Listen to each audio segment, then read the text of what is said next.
आदरणीय प्रधानमंत्री जी, प्रदेश की माननीय राज्यपाल माननीय श्रीमती आनंदीबेन पटेल जी, भारतीय जनता पार्टी के प्रदेश के अध्यक्ष चौधरी भूपेंद्र सिंह जी,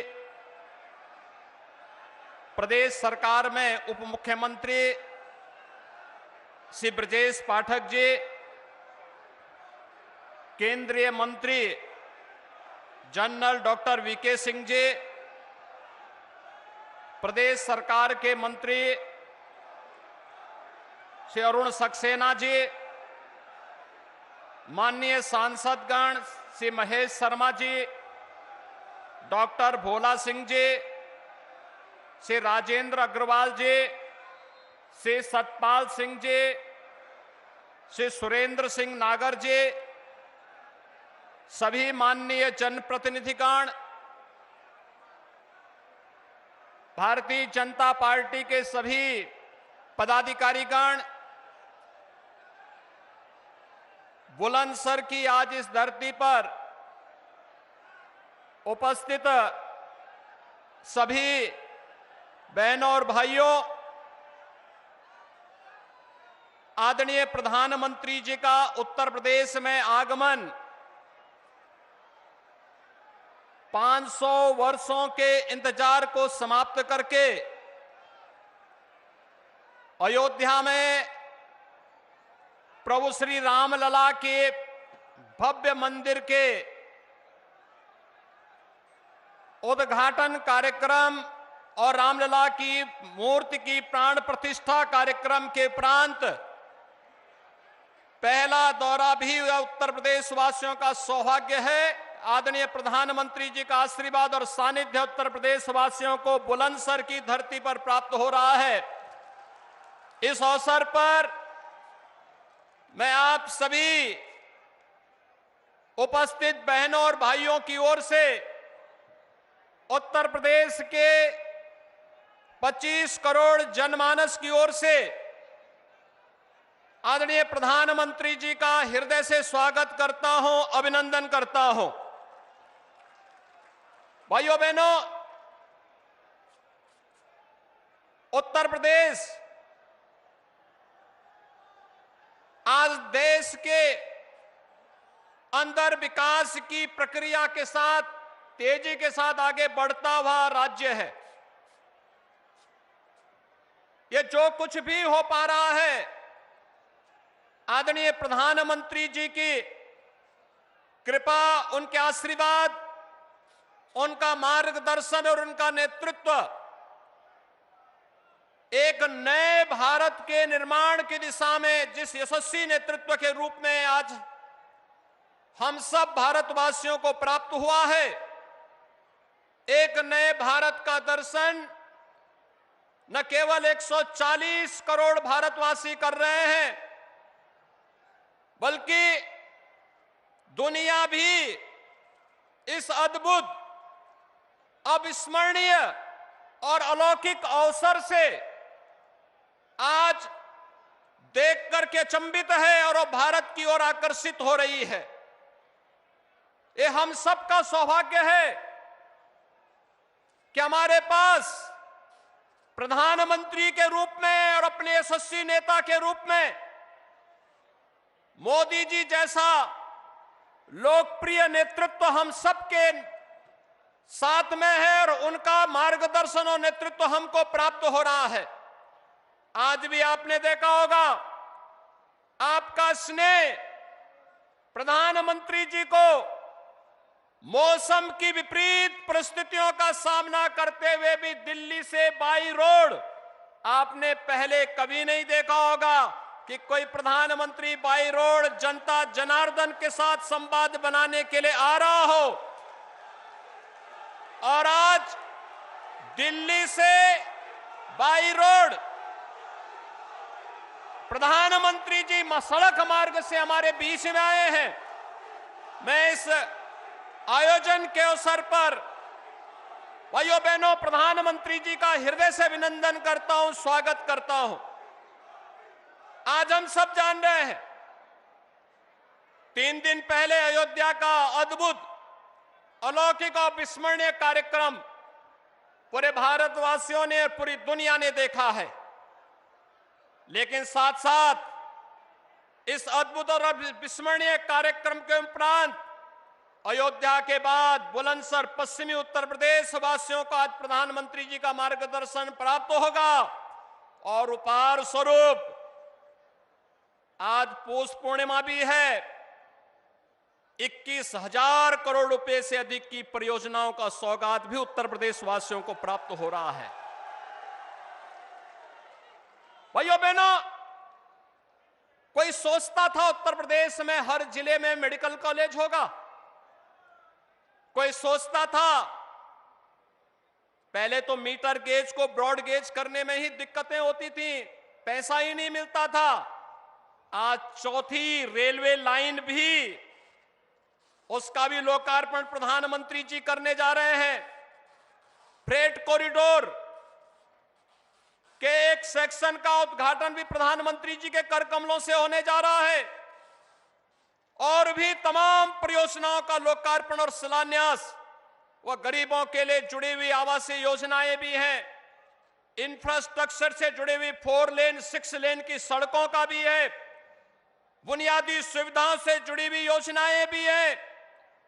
ये सभी नए भारत के अंदर बिना भेदभाव के मिलने वाली योजनाएं हैं, जिन योजनाओं का लाभ लेकर के आज हमारा भारत और उत्तर प्रदेश विकास की एक नित नए प्रतिमान को स्थापित करते हुए आगे बढ़ रहा है।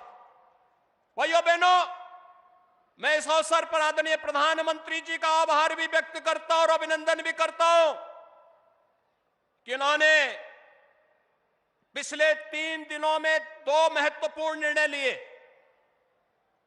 एक निर्णय था 1 करोड़ घरों को रूफटॉप सोलर के लिए एक नई योजना का शुभारंभ, और यह शुभारंभ उसी दिन हुआ है जिस दिन प्रभु राम की रामलला की मूर्ति की प्राण प्रतिष्ठा का शुभ कार्यक्रम प्रधानमंत्री जी के कर कमलों से 500 वर्षों के बाद अयोध्या में हुआ। और दूसरा, आपने परसों एक महत्वपूर्ण निर्णय देखा होगा, सामाजिक न्याय के पुरोधा बिहार के पूर्व मुख्यमंत्री सरदेव कर्पूरी ठाकुर जी को भारत रत्न देकर के सामाजिक न्याय की इस लड़ाई में वंचितों, दबे कुचले और पिछड़े वर्ग को सम्मान देकर के उनके माध्यम से नेतृत्व का एक नई श्रृंखला को आगे खड़ा करना। और आदरणीय प्रधानमंत्री जी, हम सब आपके आभारी हैं कि सामाजिक न्याय की परंपरा को इस मजबूती के साथ अग्रसर करते हुए इन पुरोधाओं को जो सम्मान देने का कार्य आपके माध्यम से आज भारत रत्न के रूप में कर्पूरी ठाकुर को भी सम्मान देने का कार्य हुआ है, यह अत्यंत अभिनंदनीय है। और इसके लिए हम सब आपके प्रति आभार व्यक्त करते हैं। आज मौसम की विपरीत परिस्थितियों के बावजूद आपका बुलंदशहर की इस धरती पर आगमन, यह हम सब के लिए एक नई प्रेरणा है कि बिना रुके, बिना डिगे, बिना झुके हमें विकसित भारत के संकल्प को आगे बढ़ाने में प्राणपण से जुटना है। और इसी संकल्प को आगे बढ़ाने के लिए ये जनता जनार्दन आज आपका मार्गदर्शन प्राप्त कर रही है कि अभी कुछ दिनों के बाद जब इस देश में आम चुनाव होंगे तो जनता जनार्दन आपके साथ फिर से खड़ी होकर के फिर एक बार मोदी सरकार, फिर एक बार मोदी सरकार के संकल्प के साथ आगे बढ़कर के आपके नेतृत्व में तीसरी बार फिर से देश के अंदर 2014, 2019 से भी बड़े बहुमत के साथ फिर से सरकार बनेगी, इस विश्वास के साथ मैं आज के इस अवसर पर आपका फिर से बुलंदशहर की इस धरती पर हृदय से स्वागत करता हूं, अभिनंदन करता हूं। धन्यवाद। जय हिंद, जय जय श्री राम।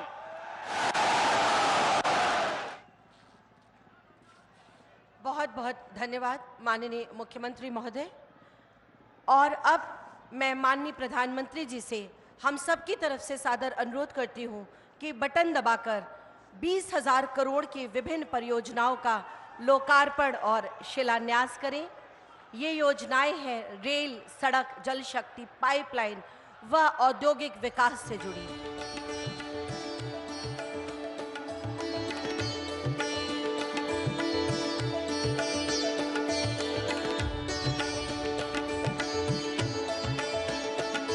सादर स्थान ग्रहण करने का अनुरोध।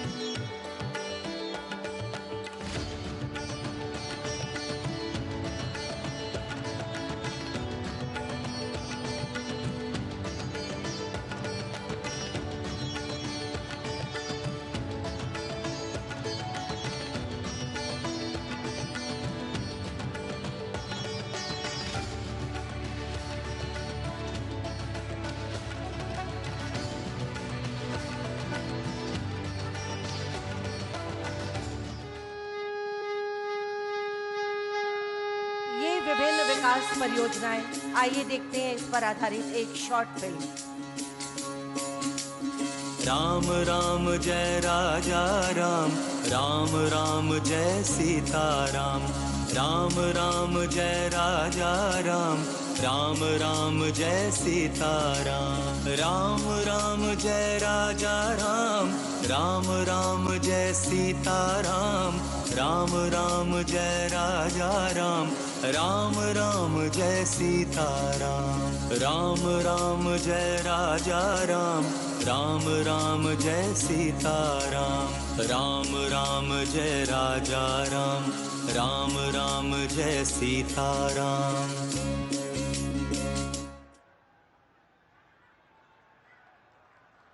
बहुत जोरदार तालियों से माननीय प्रधानमंत्री जी का एक बार पुनः अभिवादन करते हुए आइए एक ही छोटी सी फिल्म देखते हैं।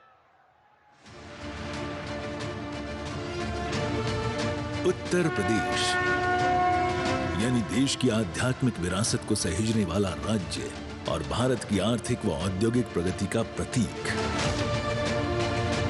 विश्व के सर्वाधिक लोकप्रिय नेता और यशस्वी प्रधानमंत्री श्री नरेंद्र मोदी जी का कुशल मार्गदर्शन लिख रहा है उत्तर प्रदेश के बुनियाद की एक नई गाथा।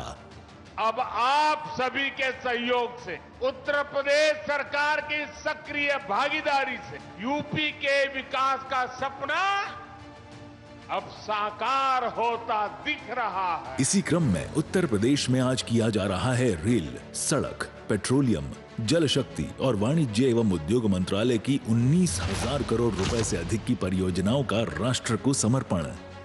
इसमें रेल कनेक्टिविटी से जुड़ी परियोजनाओं में शामिल हैं डेडिकेटेड फ्रेट कॉरिडोर पर न्यू खुर्जा से न्यू रेवाड़ी के मध्य निर्मित विद्युतीकृत डबल लाइन सेक्शन।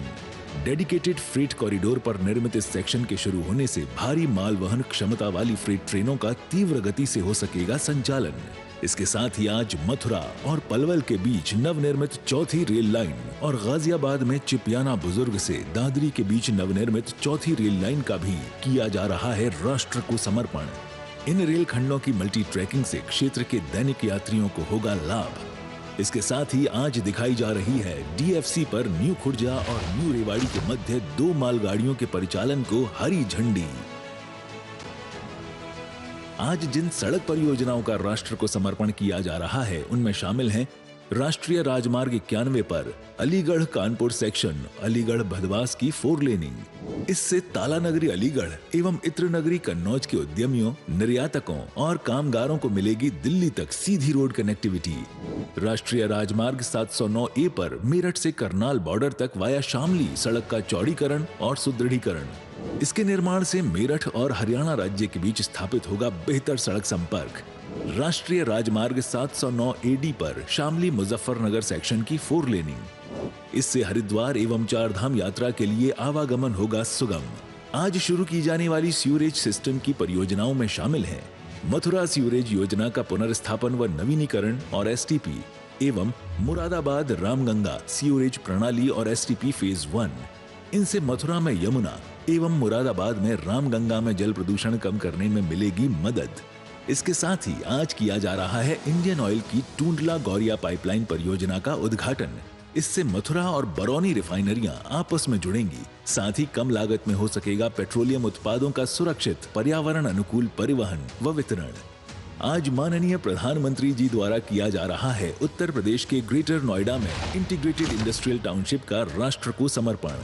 इससे औद्योगिक विकास को मिलेगी गति और आर्थिक उन्नति के साथ ही होगा रोजगार के अपार अवसरों का सृजन।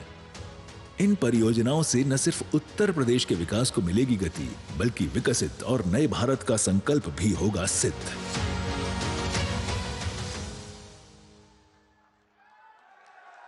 एक बार पुनः माननीय प्रधानमंत्री जी का अभिवादन और उनसे सादर अनुरोध कि डीएफसीसी ट्रेन का फ्लैग ऑफ करके हम सब पे कृपा करें, सबको समर्पित करें हरी झंडी दिखाकर ये न्यू खुर्जा और न्यू रेवाड़ी की ये 2 मालगाड़ियां।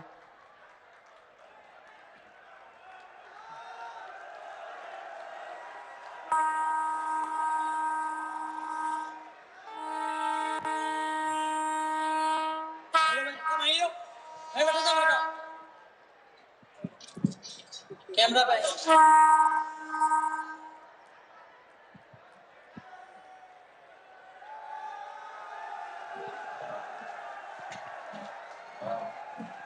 सक्सेसफुल। सादर सभी को स्थान ग्रहण करने का अनुरोध। हम सब सौभाग्यशाली हैं कि उस कालखंड से हैं जिसमें माननीय प्रधानमंत्री जी हम सब के अभिभावक हैं। आज अपने बीच मैं इस अपार जन समुदाय की ओर से आपसे बड़े ही आदर और सम्मान के साथ अनुरोध करती हूँ, हम सबको अपना आशीर्वाद प्रदान करें, हम सबका मार्गदर्शन करें। हमारे माननीय प्रधानमंत्री जी जो कहते हैं कि विश्वास की लौ जलाकर विकास का दीपक लेकर सपनों को साकार करने अभी तो सूरज उगा है। माननीय प्रधानमंत्री जी।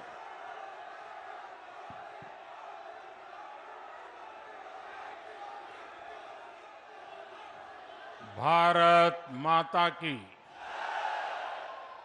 भारत माता की। उत्तर प्रदेश की गवर्नर आनंदीबेन पटेल, यहां के लोकप्रिय मुख्यमंत्री श्रीमान योगी आदित्यनाथ जी, उप मुख्यमंत्री ब्रजेश पाठक जी, केंद्रीय मंत्री श्री वीके सिंह जी, उत्तर प्रदेश भारतीय जनता पार्टी के अध्यक्ष श्रीमान भूपेंद्र चौधरी जी, अन्य प्रतिनिधिगण और बुलंद के मेरे प्यारे भाइयों और बहनों,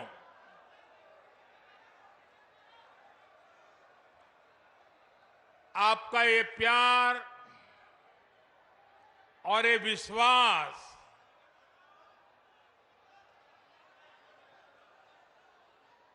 जीवन में इससे बड़ा सौभाग्य क्या हो सकता है। मैं आपके प्यार के लिए अभिभूत हूं और मैं आज देख रहा था इतनी बड़ी तादाद में माताएं बहनें, और ये समय तो हमारे यहाँ परिवार में माताओं बहनों का सबसे व्यस्त समय होता है, रसोई का समय होता है, लेकिन सब छोड़ छाड़ करके इतनी बड़ी तादाद में हमें आशीर्वाद देने आए सभी माताओं बहनों को मेरा विशेष प्रणाम।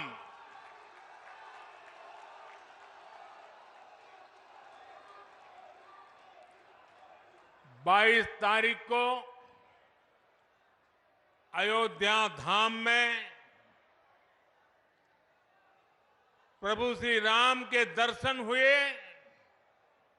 और अब यहां जनता जनार्दन के दर्शन का सौभाग्य मिला है। आज पश्चिमी यूपी को विकास के लिए 19,000 करोड़ रुपए से अधिक के प्रोजेक्ट भी मिले हैं। ये project rail line, highway, petroleum pipeline,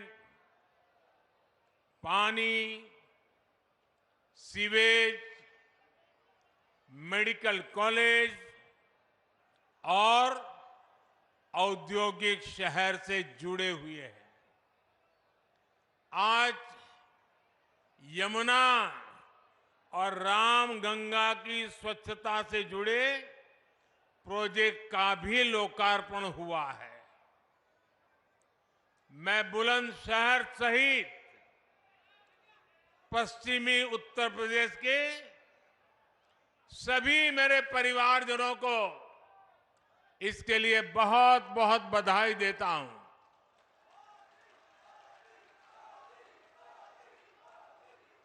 भाइयों और बहनों, इस क्षेत्र ने तो देश को कल्याण सिंह जी जैसा सपूत दिया है, जिन्होंने राम काज और राष्ट्र काज दोनों के लिए अपना जीवन समर्पित किया। आज वो जहां है, अयोध्या धाम को देखकर बहुत आनंदित हो रहे होंगे। यह हमारा सौभाग्य है कि देश ने कल्याण सिंह जी और उनके जैसे अनेक लोगों का सपना पूरा किया है। लेकिन अभी भी सशक्त राष्ट्र के निर्माण का, सच्चे सामाजिक न्याय का उनका स्वप्न पूरा करने के लिए हमें अपनी गति और बढ़ानी है, और जिसके लिए हमें मिलकर काम करना है। साथियों, अयोध्या में मैंने रामलला के सानिध्य में कहा था कि प्राण प्रतिष्ठा का कार्य संपन्न हुआ, अब राष्ट्र प्रतिष्ठा को नई ऊंचाई देने का समय है।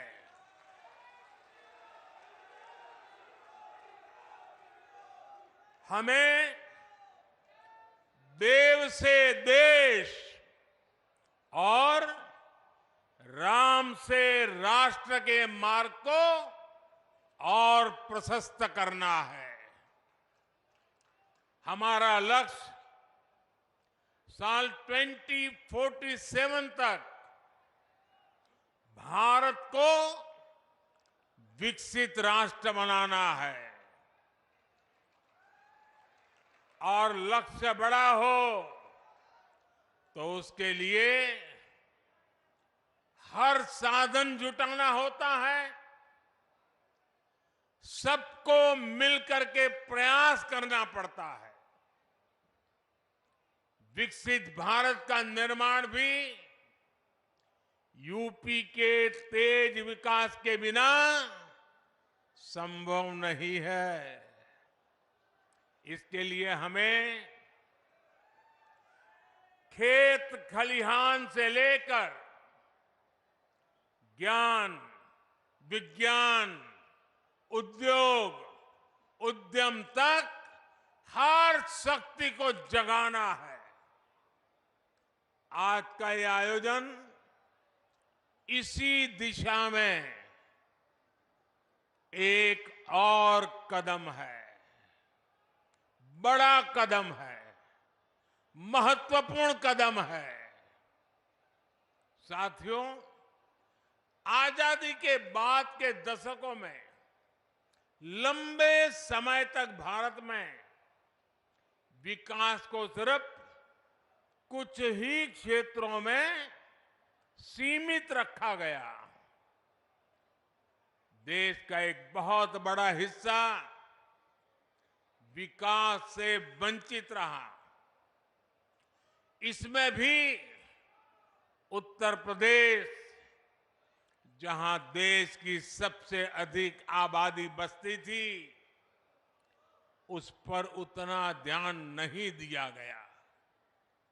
ये इसलिए हुआ क्योंकि लंबे समय तक यहां सरकार चलाने वालों ने शासकों की तरह बर्ताव किया। जनता को अभाव में रखने का, समाज में बंटवारे का रास्ता उनको सत्ता पाने का सबसे सरल माध्यम लगा। इसकी कीमत उत्तर प्रदेश की अनेक पीढ़ियों ने भुगती है, लेकिन साथ साथ देश को भी इसका बहुत बड़ा नुकसान हुआ है।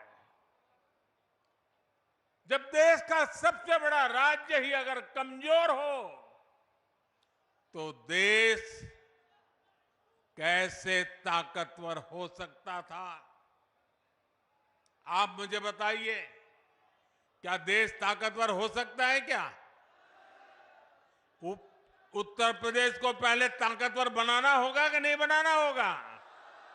और मैं तो यूपी का सांसद हूं और मेरी विशेष जिम्मेवारी है।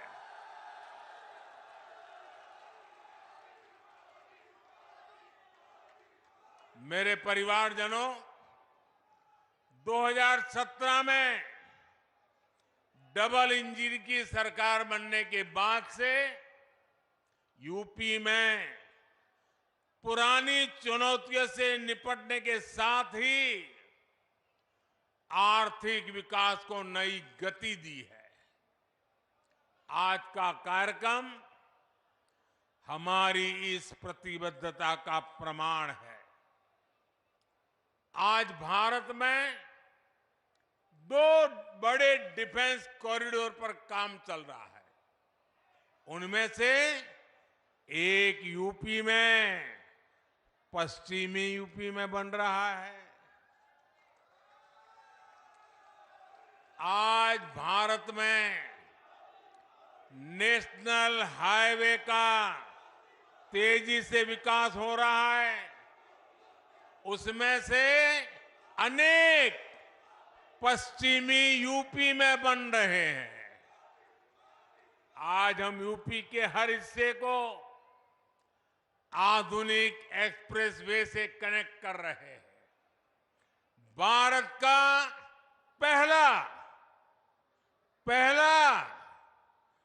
पहला नमो भारत ट्रेन प्रोजेक्ट पश्चिम यूपी में ही शुरू हुआ है।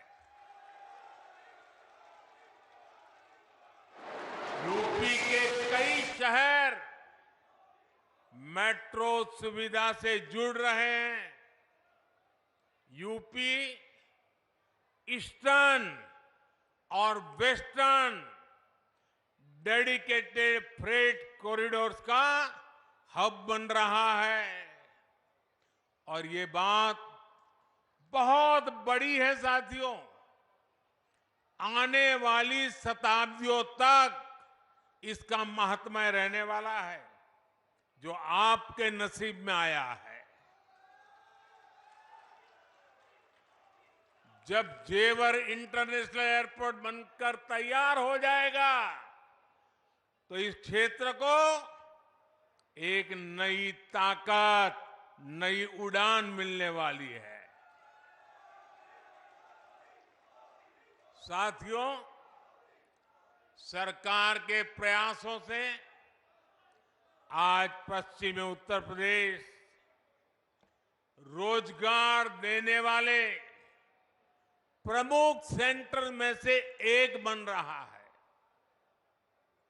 केंद्र सरकार देश में 4 नए औद्योगिक स्मार्ट शहर बनाने की तैयारी में है। ऐसे नए शहर जो दुनिया के श्रेष्ठ मैन्युफैक्चरिंग और निवेश स्थलों को टक्कर दे सके। इसमें से एक औद्योगिक स्मार्ट शहर पश्चिमी उत्तर प्रदेश के ग्रेटर नोएडा में बना है। और आज मुझे इस महत्वपूर्ण टाउनशिप का उद्घाटन करने का सौभाग्य मिला है। यहां हर वो बुनियादी सुविधाएं विकसित की गई है जो रोजमर्रा के जीवन के लिए, व्यापार, कारोबार, उद्योग के लिए चाहिए। अब ये शहर दुनिया भर के निवेशकों के लिए तैयार है। इसका लाभ यूपी के, विशेष रूप से पश्चिमी यूपी के हर छोटे, लघु और कुटीर उद्योग को भी होगा। इसके बहुत बड़े लाभार्थी हमारे किसान परिवार, हमारे खेत मजदूर भी होंगे। यहां कृषि आधारित उद्योगों के लिए नई संभावनाएं बनेगी। साथियों, आप भी जानते हैं कि पहले खराब कनेक्टिविटी की वजह से किसान की पैदावार समय पर बाजार नहीं पहुंच पाती थी। किसानों को अधिक भाड़ा भी देना पड़ता था। गन्ना किसानों को कितनी परेशानी होती थी, ये आपसे बेहतर और कौन जानता है। किसानों की उपज को अगर विदेश एक्सपोर्ट करना होता था तो वो भी मुश्किल था। यूपी समंदर से बहुत दूर है, इसलिए उद्योगों के लिए जो गैस और दूसरे पेट्रोलियम प्रोडक्ट चाहिए, उन्हें भी ट्रकों में लाना पड़ता था। इन सारी चुनौतियों का हल नए एयरपोर्ट और नए डेडिकेटेड फ्रेट कॉरिडोर में है। अब यूपी में बना सामान यूपी के किसानों के फल सब्जी और ज्यादा आसानी से विदेशी बाजार तक पहुंच पाएंगे। मेरे परिवारजनों, डबल इंजन सरकार का निरंतर प्रयास है कि गरीब और किसान का जीवन आसान हो। मैं योगी जी की सरकार को बधाई दूंगा कि उन्होंने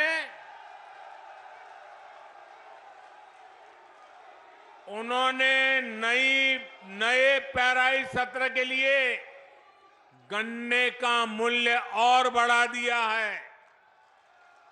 गन्ना किसान हो, गेहूं और धान किसान हो, सभी किसानों को पहले अपनी ही उपज का पैसा पाने के लिए लंबा इंतजार करना पड़ता था। लेकिन हमारी सरकार इस परिस्थिति से किसान को बाहर निकाल रही है।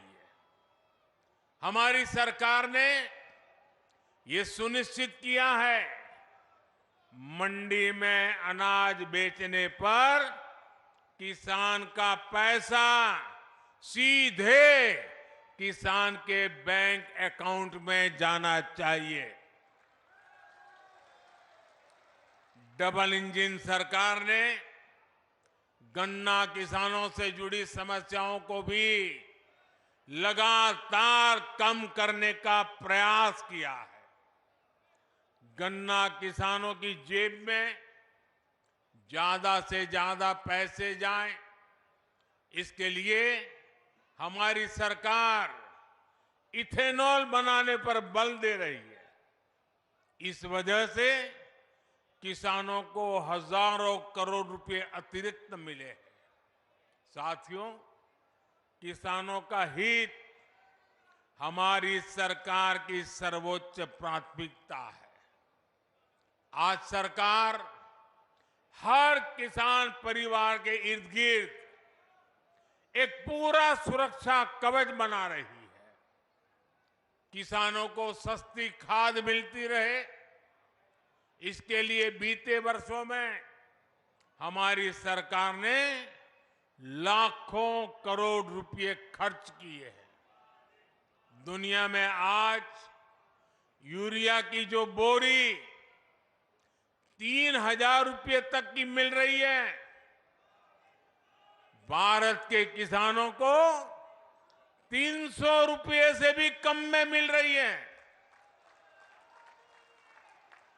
आपने ठीक से सुना क्या? ये यूरिया की बोरी दुनिया में 3,000 रुपए तक में बिकती है, जबकि भारत सरकार आपको वो बोरी 300 से भी कम कीमत में देती है। अब देश ने और एक महत्वपूर्ण काम किया है, नैनो यूरिया बनाया है। इससे एक बोरी खाद की शक्ति एक बोतल में समा गई है। इससे भी किसानों को लागत कम होगी, बचत होगी।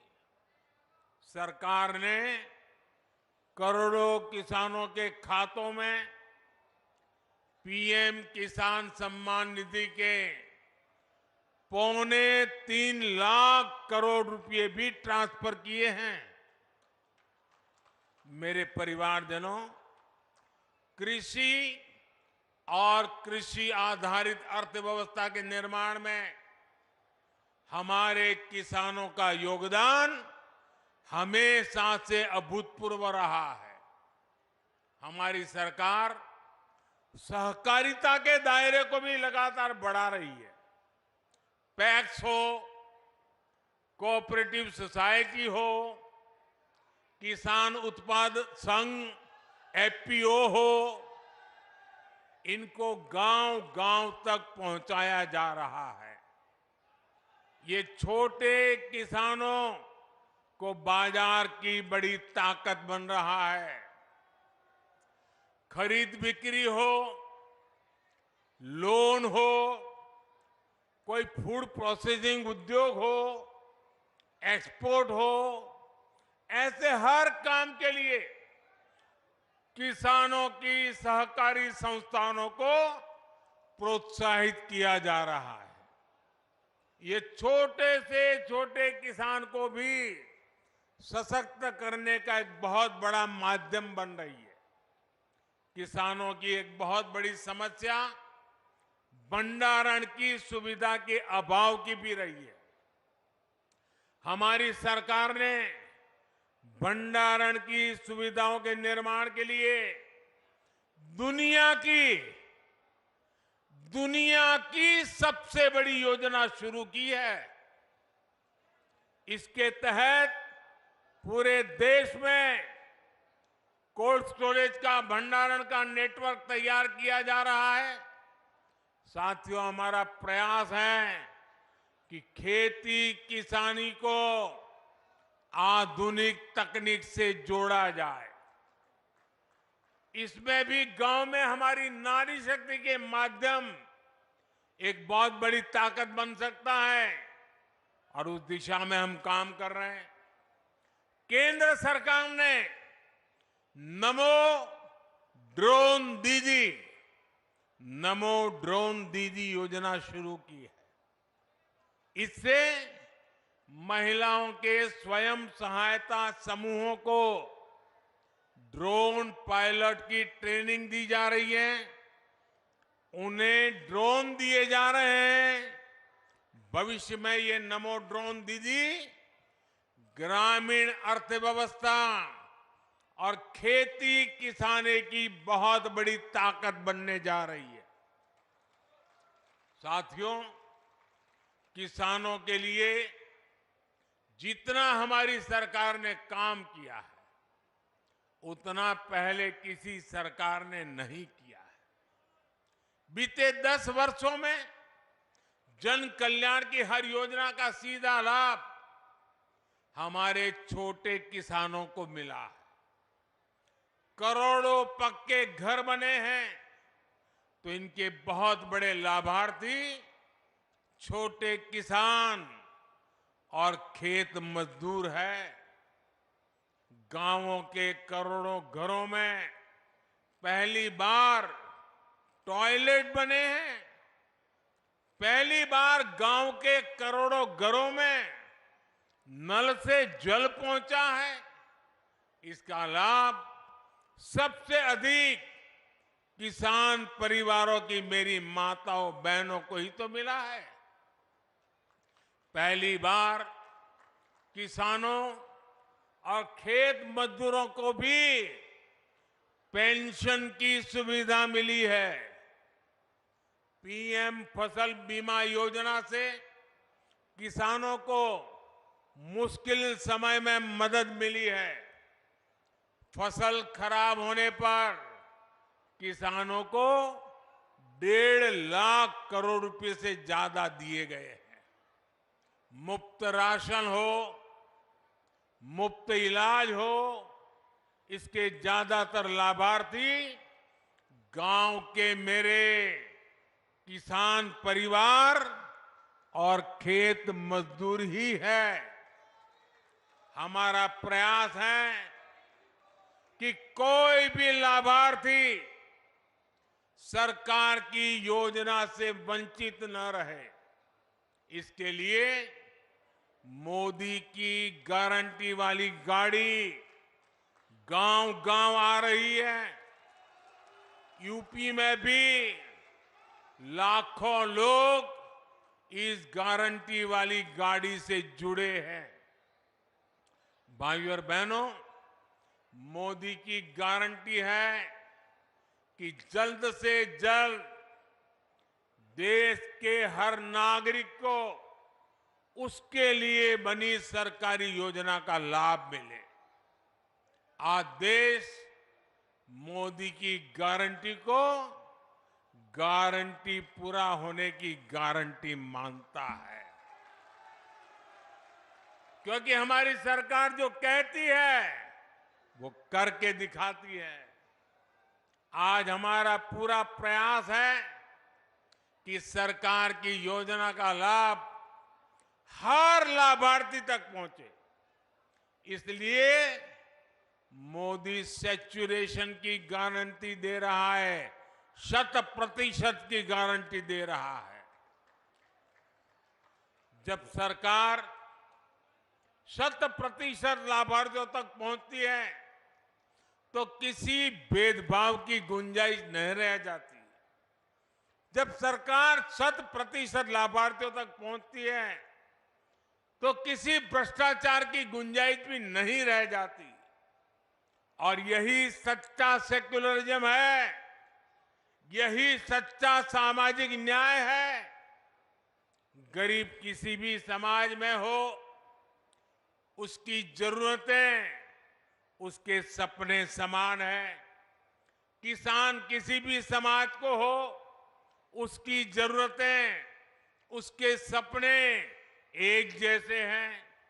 महिलाएं किसी भी समाज की हो, उनकी जरूरतें उनके सपने भी एक ही है। युवा किसी भी समाज के हो, उनके सपने उनकी चुनौतियां एक जैसी ही है। इसलिए मोदी बिना भेदभाव के हर जरूरतमंद तक तेजी से पहुंचना चाहता है।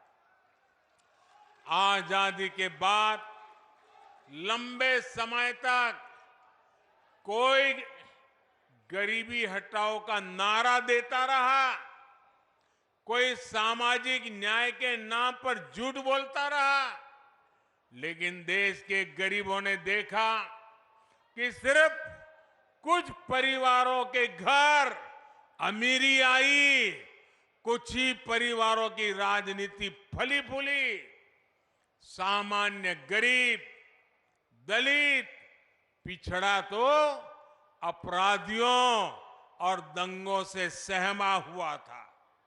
लेकिन अब देश में स्थितियां बदल रही है। मोदी ईमानदारी से आपकी सेवा में जुटा है। इसी का नतीजा है कि हमारी सरकार के 10 वर्षों में 25 करोड़ लोग, यह आंकड़ा बहुत बड़ा है, 25 करोड़ लोग गरीबी से बाहर निकले हैं।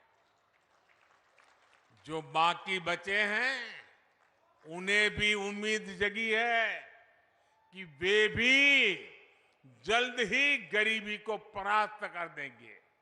साथियों, मेरे लिए तो आप ही मेरा परिवार है।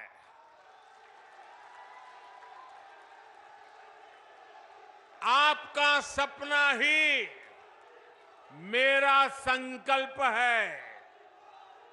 इसलिए आप जैसे देश के सामान्य परिवार जब सशक्त होंगे तो यही मोदी की पूंजी होगी। गांव गरीब हो, युवा, महिला, किसान हो, सबको सशक्त करने का ये अभियान जारी रहेगा। आज मैं देख रहा था, कुछ मीडिया वाले चला रहे थे कि आज बुलंदशहर में मोदी चुनाव का बिगुल फूकेंगे।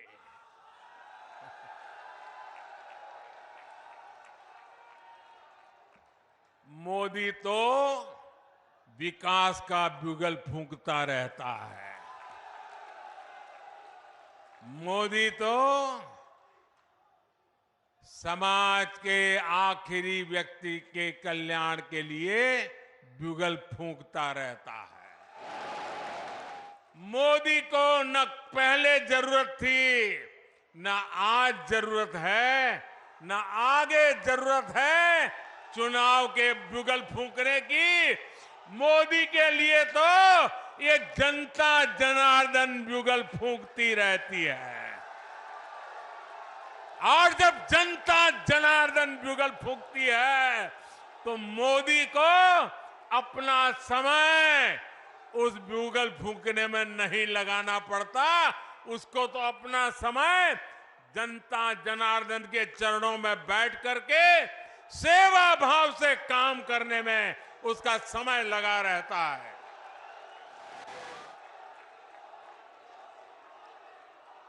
एक बार फिर आप सभी को विकास कार्यों के लिए बहुत बहुत बधाई। मेरे साथ पूरी शक्ति से बोलिए, भारत माता की।